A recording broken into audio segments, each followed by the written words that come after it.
Proklamasi. Kami, bangsa Indonesia, dengan ini menyatakan kemerdekaan Indonesia.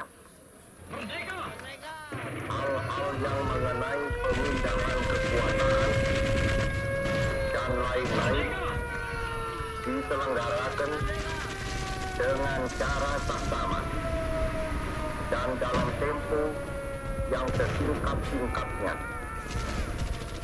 Jakarta, 17 Agustus 1945, atas nama bangsa Indonesia, Soekarno, Hatta.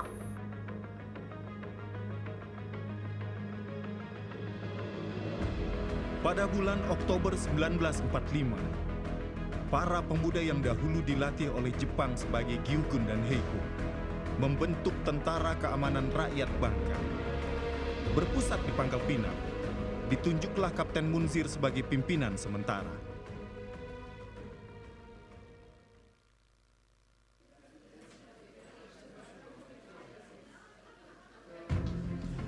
Walau belum sempurna, TKR Bangka telah terbentuk dengan dukungan rakyat.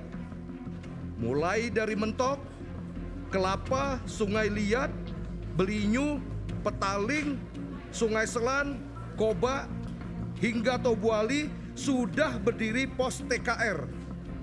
Tapi itu belum cukup. Kita harus menyusun siasat bersama kelompok kepemudaan dan pemerintahan residen. Pamong Praja dan pemerintahan daerah harus bergabung dengan rakyat menyokong proklamasi kemerdekaan. Jika perlu, rebut pemerintahan dari Jepang. Itu betul, Kapten Munzir. Tapi hal terpenting adalah seluruh rakyat di Bangka ini harus mengetahui bahwa kita sudah merdeka. Kemerdekaan ini harus kita jaga, jangan sampai direbut pihak lain. Belanda pasti akan datang merebut Pulau Bangka ini.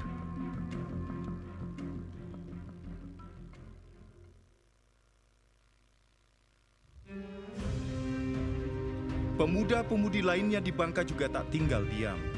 Di Pangkal Pinang, mereka berkumpul mendirikan Angkatan Pemuda Indonesia, sebuah organ kepemudaan di Bangka yang menyokong kemerdekaan Republik Indonesia.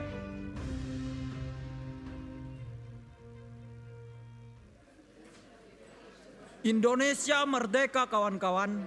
Bangsa kita sudah menyatakan dirinya untuk tidak lagi terjajah. Para pemimpin kita di Jakarta sudah memproklamasikan kemerdekaan. Pemerintahan sudah dibentuk. Sekarang Indonesia adalah negara yang berdaulat, Republik Indonesia. Kita juga jangan tinggal diam. Ayo, kita sokong Bung Karno dan Bung Hatta. Kawan-kawan ex-Gyugun dan Heiho juga telah membentuk Tentara Keamanan Rakyat, TKR. Munzir, Muhyiddin, dan lainnya akan angkat senjata membela Republik Indonesia. Bagaimana dengan kita? Ayo, buktikan semangat pemuda yang gandrung akan merdeka. Setuju. Kita harus berbuat. Bangka juga wilayah Indonesia.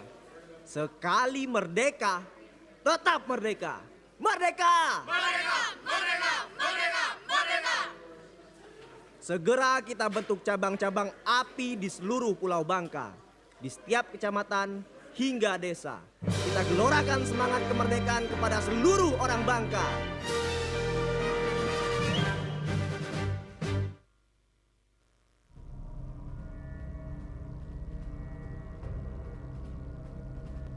Pada saat itu di Bangka, TKR, KNI, API, dan Gerakan Rakyat Indonesia bersatu padu membangun kekuatan pro-republikan yang menyokong kemerdekaan Republik Indonesia.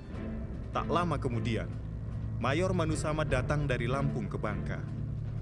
Bersama Kapten Munzir, berunding lalu bertemu Mas Syarif terkait pemerintahan di Bangka. Segera terbentuklah kepengurusan TKR yang baru, di mana Manusama sebagai pimpinannya. Kemudian datanglah 8 pemuda pelopor dari Jakarta. atas permintaan Gubernur Militer Sumatera Akagani memperkuat TKR di Bangka.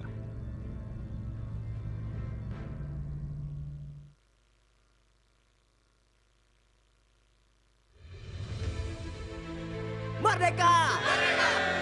Kekuatan pro-republikan di Bangka semakin solid dan menggelora.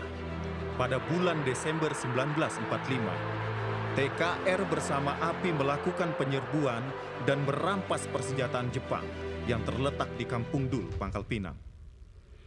Kapten Munzir bersama pasukan berhasil menguasai gudang persediaan makanan Jepang di Parit 4 Payung, Bangka Selatan.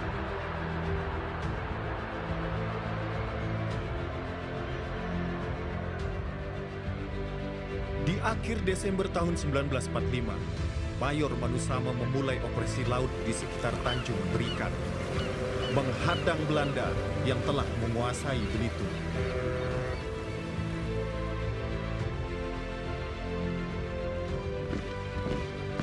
Beberapa kalangan Tionghoa membentuk pula barisan yang mereka namakan Tentara Keamanan Tionghoa, dalam bahasa Mandarinnya Pao An Toi. Kemana dan apa tujuan sebenarnya dari pembentukan laskar ini tidak diketahui oleh TKR atau residen Bangka.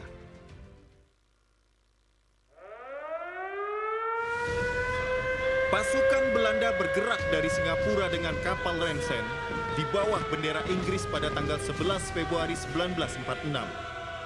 Nika mendarat di Mentok dengan mula-mula menyerbu kantor Bangka Tinwining. Pihak TKR, API dan GRI di Mentok tidak memiliki alat persenjataan yang memadai. Maka, pendaratan Nika ini tidak mendapatkan perlawanan yang berarti. Kompi TKR Mentok berhasil dilumpuhkan. Pihak anti Nika lalu melarikan diri dan bersembunyi. Pendaratan Nika di Mentok langsung tersiar ke daerah lain. Sebagian pihak API, GRI, dan dibantu oleh beberapa pimpinan TKR menyusun persiapan untuk menghadang pergerakan Nika ke arah Pangkal Pinang. Kompi TKR di Kelapa bersiap-siap. Begitu juga dengan kompi Belinyu.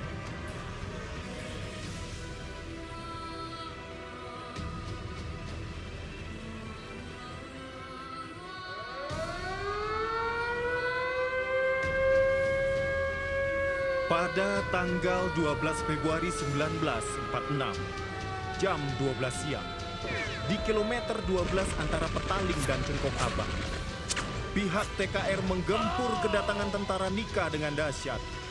Beberapa truk Nika hancur. Tentara Nika yang luka dibawa kembali ke Mentok, sementara yang tewas dimakamkan di daerah itu. Dari pihak TKR, 12 pahlawan yang gugur dimakamkan di Petaling.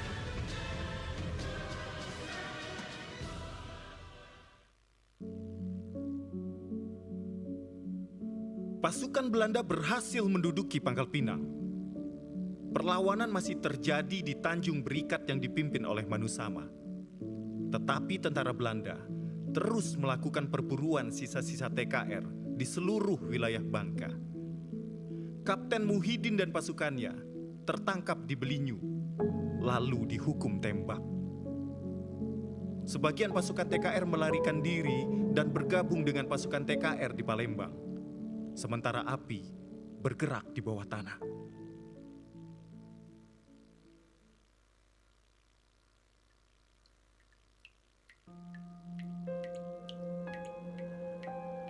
Abang Abu Bakar adalah salah satu pemuda pro-republikan yang bergabung di dalam API.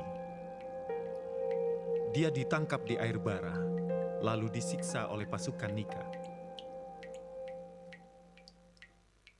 那这为什么搞不细节？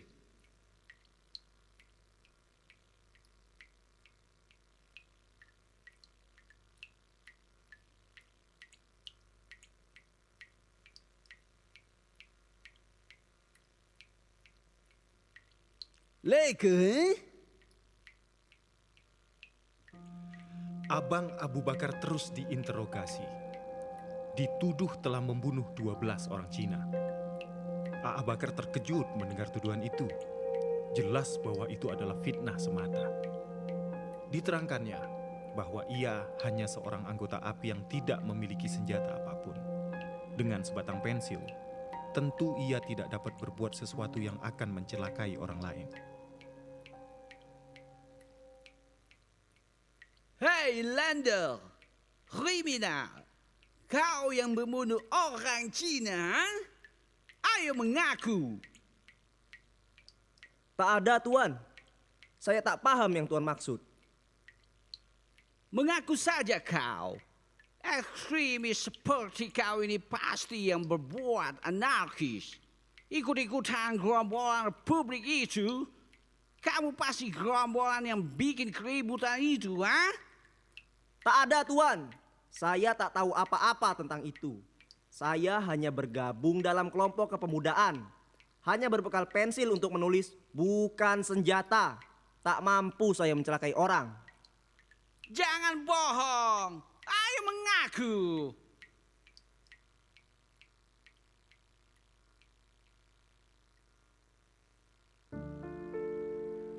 Abang Abu Bakar tertawa di dalam hati. Ia adalah seorang pemuda berusia 21 tahun yang sedang bergelora gairah hidupnya, yang sedang berkobar semangat kebangsaannya, dan sedang membara kebenciannya terhadap musuh-musuh Republik Indonesia. Mana mungkin segan hidup, mana mungkin mau mati.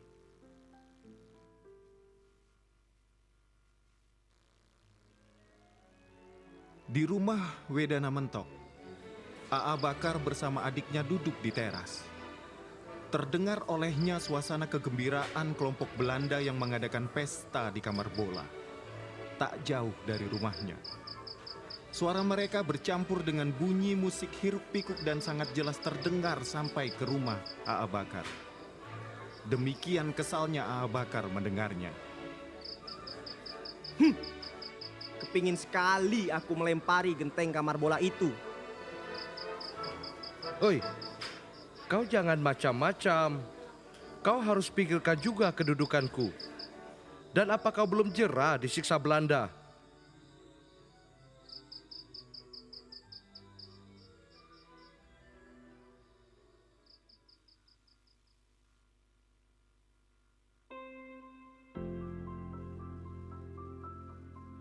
Tanggal 22 Desember 1948, Dr. Andes Muhammad Hatta, Mr. Asaat, Mr. A.G. Pringgadidyo, dan Komodor Suryadharma diasingkan Belanda ke Bangka dan ditempatkan di Menumbing.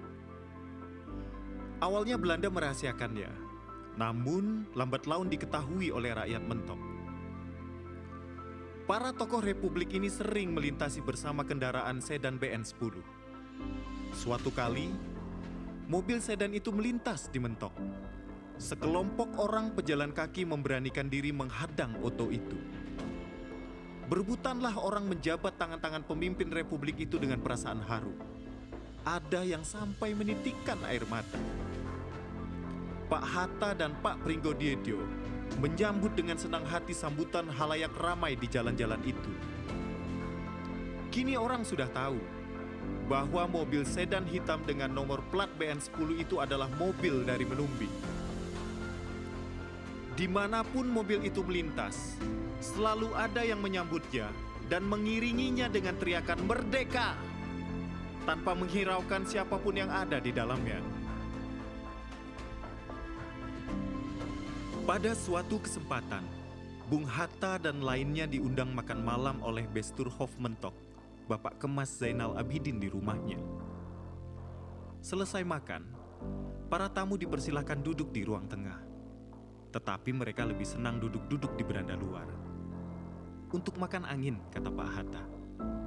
Tetapi sebenarnya, beliau ingin bertemu dengan rakyat yang berkerumun di luar, yang sejak tadi sudah menunggu-nunggu dan mengintai-intai. Mereka pun segera mendekat. Mula-mula, mereka agak segan dan malu-malu. Tetapi setelah melihat Pak Hatta tersenyum kepada mereka lalu menyerbu dan berebutan menyalami bapak-bapak itu. Kemudian ada yang mencetuskan permintaan. "Pak, bolehkah kami berkunjung ke Menumbing?" Serta-merta Pak Hatta menjawab, "Ya, kami akan merasa gembira sekali." Kehadiran Pak Hatta dan rombongan menjadi kebanggaan orang dan menjadi kenang-kenangan yang tak akan terlupakan. Beliau sendiri di Menumbing sering memprakarsai pertemuan-pertemuan kecil dengan tokoh-tokoh masyarakat. Pertemuan itu dapat memberikan kesempatan kepada beliau untuk menyampaikan ceramah-ceramah yang sangat berguna. Ceramah-ceramah itu merupakan semacam kursus politik dan ekonomi. Pengikutnya cukup banyak, 50-60 orang, yang terdiri dari tokoh masyarakat dan para pemuda termasuk A.A. Bakar. Tetapi bagi para peserta kursus, ceramah-ceramah Pak Hatta rasanya terlampau berbobot. Di antara mereka memang tidak ada yang berpendidikan tinggi, sehingga tidak sepenuhnya dapat memahami.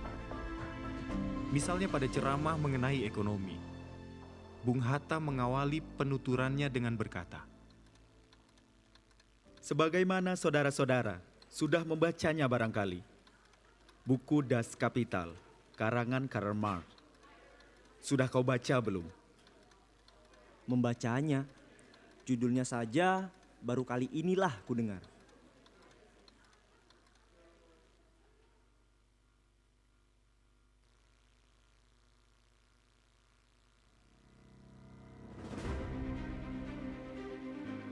Tak kala Presiden Soekarno menjejakkan kakinya di bumi Bangka pada tanggal 6 Februari 1949, sambutan rakyat gegap gempita.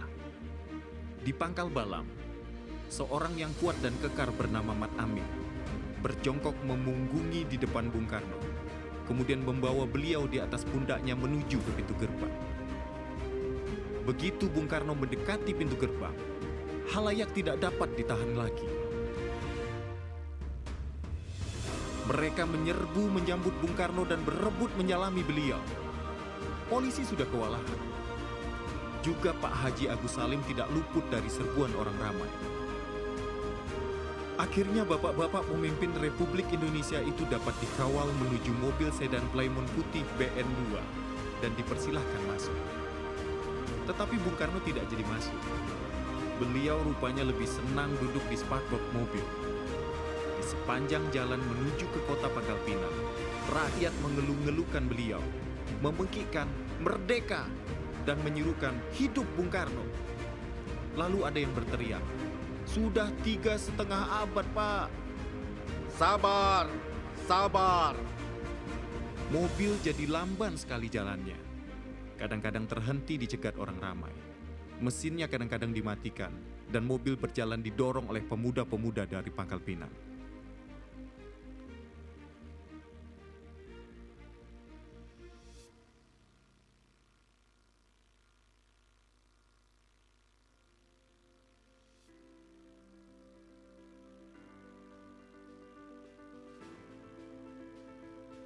Suatu ketika, rakyat mentok mengunjungi para pemimpin republik di Menumbing. Bung Karno tiba belakangan dari Wisma Rangga. Ketika Bung Karno menginjakkan kakinya di Menumbing, gemuruh pekik merdeka diteriakkan oleh orang mentok. Merdeka! Kurang kuat! Merdeka! Kurang kuat! Merdeka! Kurang kuat! Merdeka! Sekali lagi! Merdeka! Merdeka! Merdeka! Merdeka!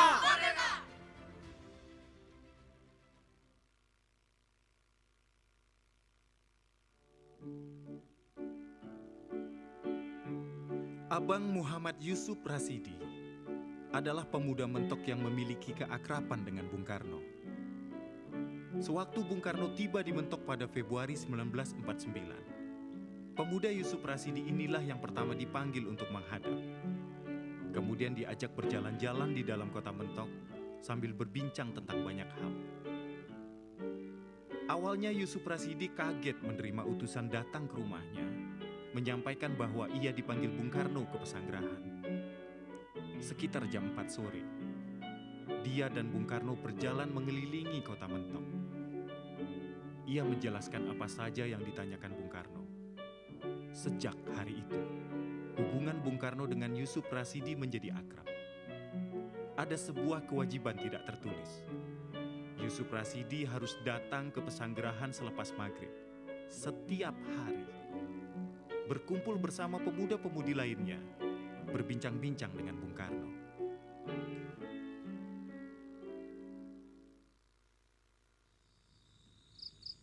Cup, kamu kawin aja deh. Kawin? Ah, Bapak. Tunangan saja saya belum ada. Kok disuruh kawin? Jadi belum ada. Belum ada, Pak. Kalau begitu, besok malam datang lagi ke sini ya.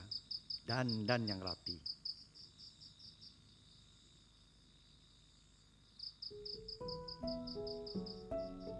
Yusuf Rasidi bingung dan menyimpan sebuah tanda tanya besar. Sebenarnya, diam-diam ia selama ini telah menjalin hubungan dengan seorang gadis bernama Soleha. Namun belum resmi jadian, hanya menjadi incarannya saja. Lagi pula ia belum punya penghasilan yang memadai untuk menikah. Esok malamnya, Yusuf Rasidi datang ke pesanggerahan. Dan rupanya Bung Karno mengundang 25 gadis manis dari Pangkal Pinang dan Mentok untuk masak-masak dan membuat kue. Seperti pesta kecil dan makan bersama.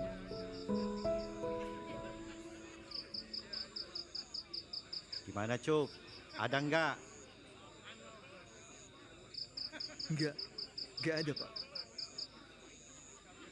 Bukan yang itu.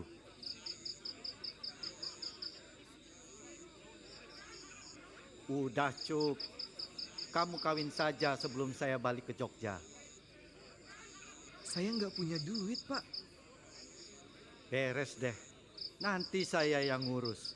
Pokoknya kamu mau kawin saja.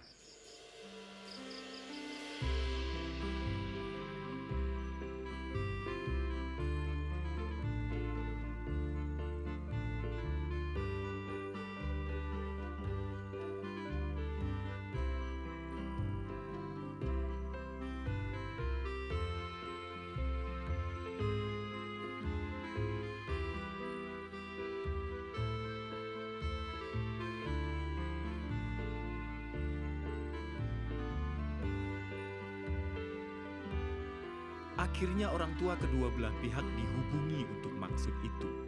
Semuanya setuju. Dan pada tanggal 2 April 1949, pernikahan Yusuf Rasidi dan Soleha dilangsungkan di Mentok. Bung Karno sendiri yang mengundang tamu, membantu menyediakan gelas dan lain-lainnya. Resepsi berjalan lancar. Para tokoh Republik lainnya ikut hadir.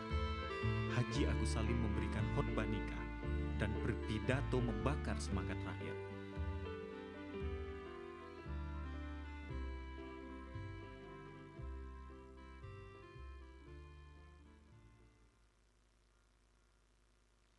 Suatu malam Bung Karno memanggil Yusuf Rasidi untuk datang ke pesanggerahan. Bung Karno memerintahkannya untuk pergi ke Pangkal Pinang malam itu juga. Besok sore akan ada pesawat dari Jakarta jam 4 sore. Sekarang juga Cup, engkau berangkat ke Pangkal Pinang supaya jangan terlambat. Bawa kartu nama saya pada seseorang. Nanti orang itu akan memberikan bungkusan. Isinya bendera pusaka. Bawa bungkusan itu kemari, tapi jangan sampai ada seorang pun yang tahu. Jangan sampai meleset waktunya sedetik pun. Baik, Pak.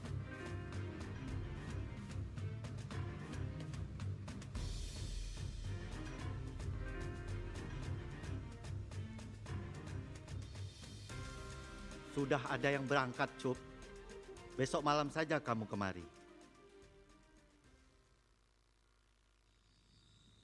Esok malamnya, Bung Karno menyerahkan bungkusan itu kepada Yusuf Rasidi.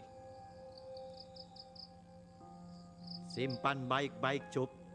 Jangan sampai ketahuan. Jangan sampai jatuh ke tangan Belanda. Pokoknya hanya engkau sendirilah yang tahu hal ini.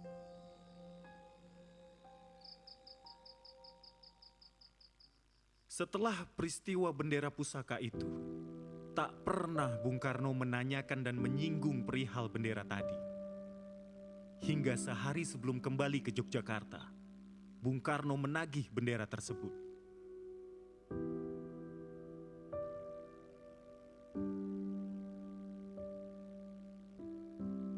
Yusuf Rasidi mengantarkan bungkusan itu pagi-pagi sekali. Menemui Bung Karno yang belum mandi, memakai kaos oblong dan tidak berkopiah. Pak, ini bungkusan itu. Bung Karno berkata, Buka bungkusan itu, Cup. Bentangkan ke bawah. Yusuf Rasidi lalu membuka bungkusan itu dan membentangkan bendera itu di lantai. Terlihat warnanya sudah kusam. Bung Karno duduk di ujung ranjangnya, memandang bendera itu sampai lama. Tak ada suara sepatah pun. Lalu ia tertunduk, menangis terseduh-seduh. Yusuf Rasidi turut berkaca-kaca terharu. Merasakan bagaimana pengorbanan yang telah dituntut oleh rakyat kepadanya untuk menegakkan bendera itu sebagai kejayaan bangsa Indonesia sangatlah besar.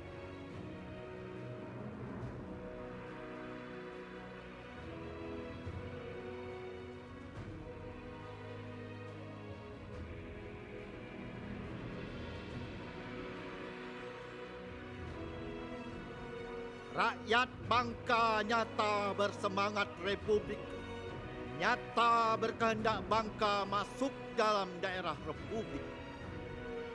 Seseorang pemimpin rakyat Bangka yang tidak berbuat sesuai dengan kehendak rakyat Bangka itu dan berbuat memisahkan rakyat Bangka dari republik adalah berbuat bertentangan dengan demokrasi, bahkan mengkhianati demokrasi itu. Agar supaya kehendak rakyat Bangka itu dapat dikemukakan dengan sempurna di dalam sesuatu pemungutan suara, maka perlulah dibangun satu organisasi untuk memimpin dan mengawasi pemungutan suara itu. Merdeka! Kegembiraan rakyat di Bangka tentang cita-cita kebangsaan dan kemerdekaan bangsa adalah besar. Pekik merdeka adalah salam rakyat di seluruh pulau ini. Akan tetapi, kegembiraan saja belumlah cukup untuk melaksanakan Indonesia merdeka. Perlulah ada keinsapan rakyat untuk memiliki kemerdekaan dengan rasa tanggung jawab. Perlu ada keinsapan politik.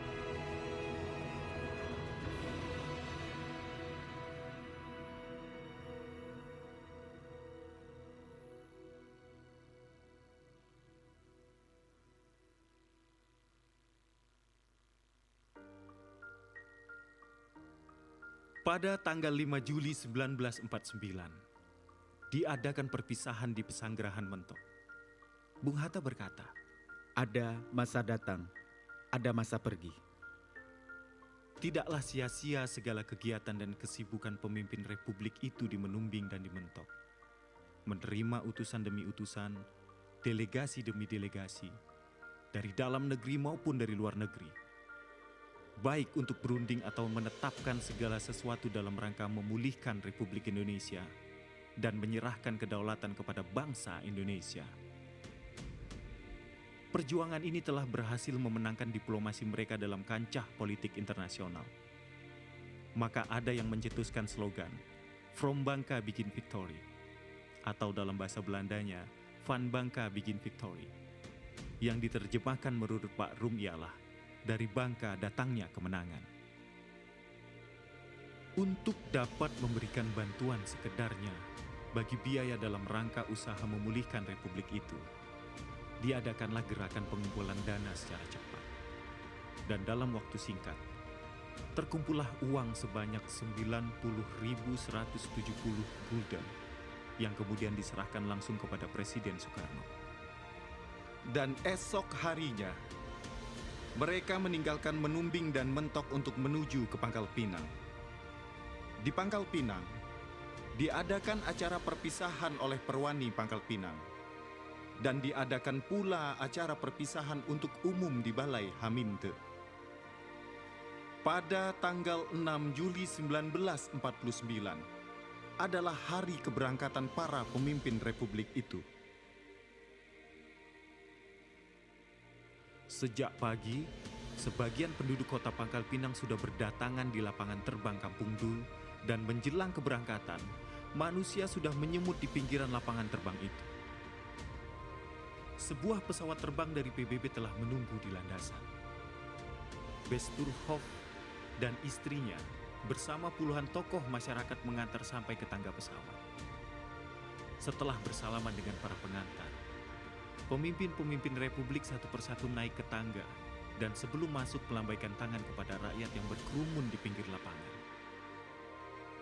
Banyak di antara pengantar yang tidak sanggup memendung mengalirnya air mata. Besturhoff Kemas Zainal Abidin dan istrinya mendapat ucapan perpisahan yang agak khusus. Yang terakhir naik tangga ialah Bung Karno.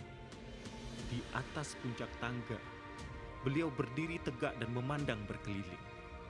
Tangan kiri beliau memegang sebuah bungkusan dari kain songket tenunan mentok, yang di dalamnya terdapat bendera pusaka. Sedangkan tangan kanan beliau melambai-lambai kepada rakyat di pinggiran lapangan. Lambaian-lambaian dari pinggir lapangan diiringi dengan seruan, "Hidup Presiden Soekarno! Hidup Republik Indonesia! Selamat jalan Bapak-bapak!" Tanggal 27 Desember 1949 adalah hari bersejarah di mana pemerintah Belanda akhirnya memberikan pengakuan kedaulatan terhadap Indonesia. Berakhirlah masa perjuangan kemerdekaan Republik Indonesia dengan Belanda. Rakyat Bangka merayakan peristiwa ini dengan berparade dan memekikkan merdeka dengan lantang hampir di seluruh Bangka.